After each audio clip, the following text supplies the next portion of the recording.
Welcome back, y'all. It's another beautiful day. We're gonna be working in the garage again today, but it's gonna be another long-tail anchor setup that I came up with.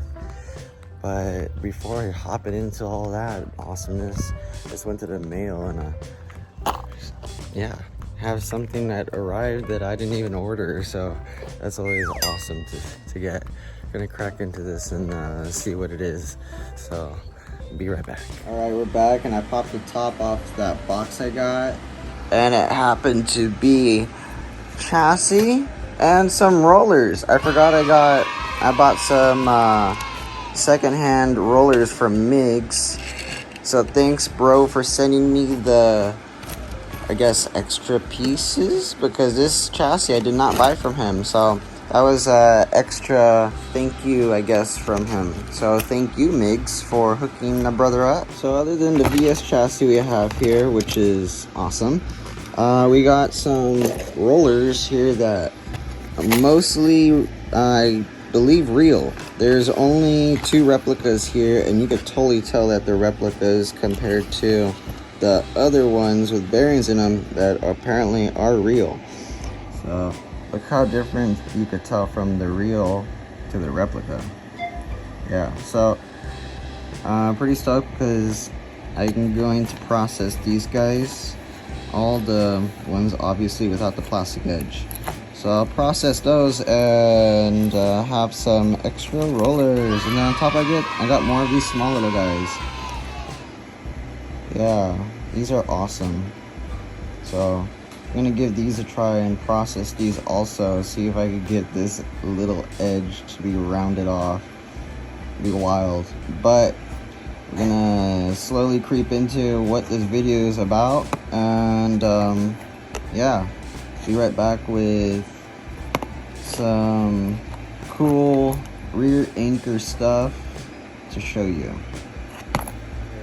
We're back in the garage, and with some more updates for you guys. The past video that I uploaded was about, the last video I should say, that I uploaded was about the long tail setup and how I just got into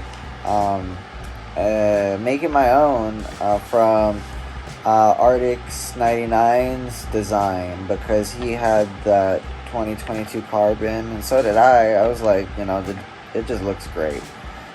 Anyways, accomplished that. I actually came up with another car that you guys saw that was being built in the process while I was making the red chassis long tail. This one, I did quite some cool things. It has countersunk weights, so I don't know, I just thought it was a little fanciness. I saw a lot of guys from Japan doing countersunk excuse me, slim countersunk weights, so I want to give it a try. The body dampener is running it really, it works great, and I want to do something different, so I did no tail damper, but I put the weights in the middle of the roller setup on both ends. Works really well, actually, and it worked even better after I countersunk the weight and allowed it to sit nice and I guess you could say flush down. You bring the gravity lower to the ground, it's always gonna run better. So this setup is pretty fire. It has a single spear front end, single spear rear, really nice and smooth with it, so can't complain. And I love the body turned out awesome. So you're gonna see this car probably run at the end of the video, along with what I'm about to show you that I just finished, I guess, along with this. This design of the rear end is very similar to the first one I showed you guys. The only thing different is I did not do a double layer of I guess you could say carbon for having a stabilizer up top.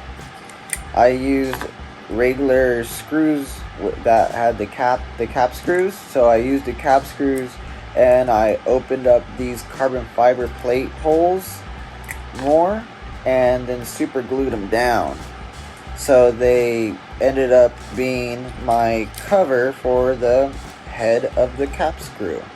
Same thing on the front here. I didn't fully thicken the whole plate of the bumper. I only thickened the side of the plates just for extra reinforcement, and if in the end I want to angle the side of the bumper, I can. It's running full bearings, 13 millimeter up front, 9 millimeter bearings in the back, and overall I'm really stoked about this rear weight setup with no tail damper. It runs absolutely amazing. Besides that, it's still pretty cool. Like, that was a big accomplishment to get done. I was really stoked off that. And amazingly, I didn't put a video out separately for it, but I'm not looking to get the views. I'm looking to just get you guys info, and that wasn't extra info. It's just a new build of mine with a little, same gimmick as before, other than the weight, countersinking the weights.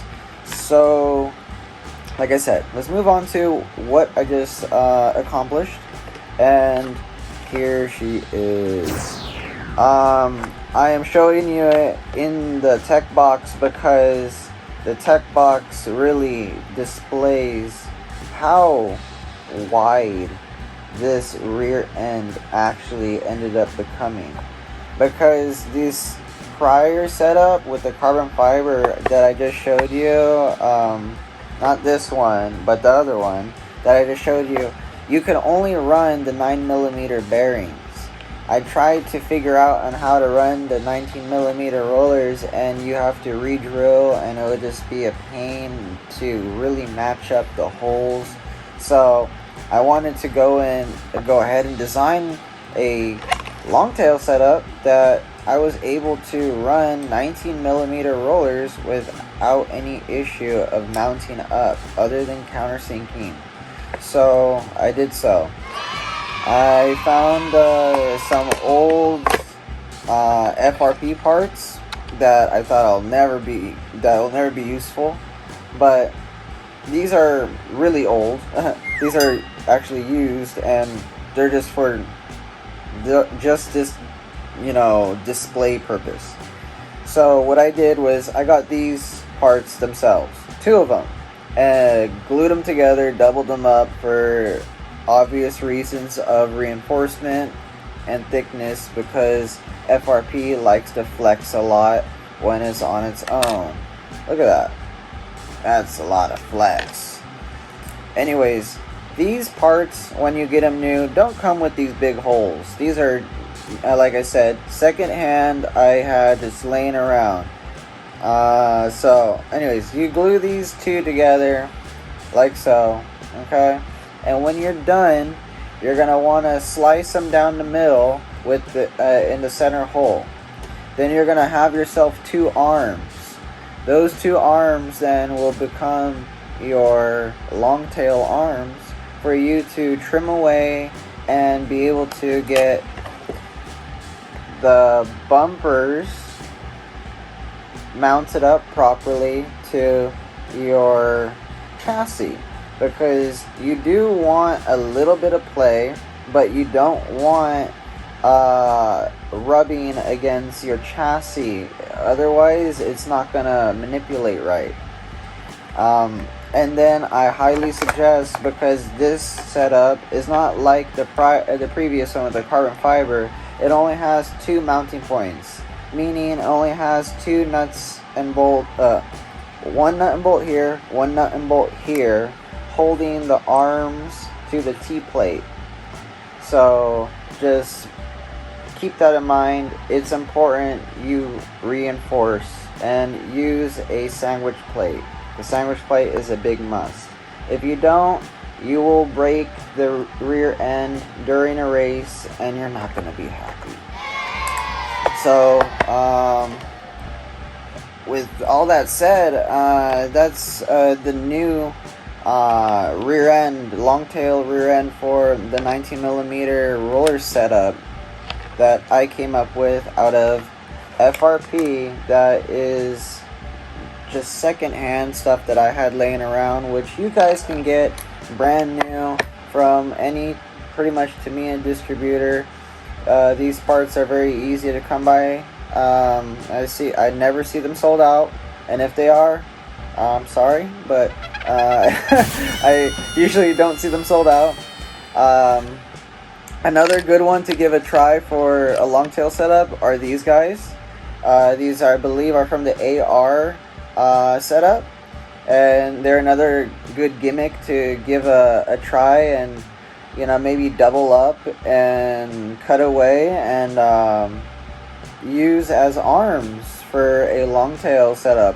Have not given a try, but I was just digging around my stuff and saw this and thought it would be an interesting one to maybe if for a future reference and maybe just for the fun of it. But overall, accomplishing 19mm roller long tail was a little bit of a goal of mine, so happy it's done. Hopefully you guys liked it. So please like, subscribe, share, comment, all the beautifulness we love you for. This was going to be just a quick one, so thank you for tuning in, and we'll catch you guys next time. Laters.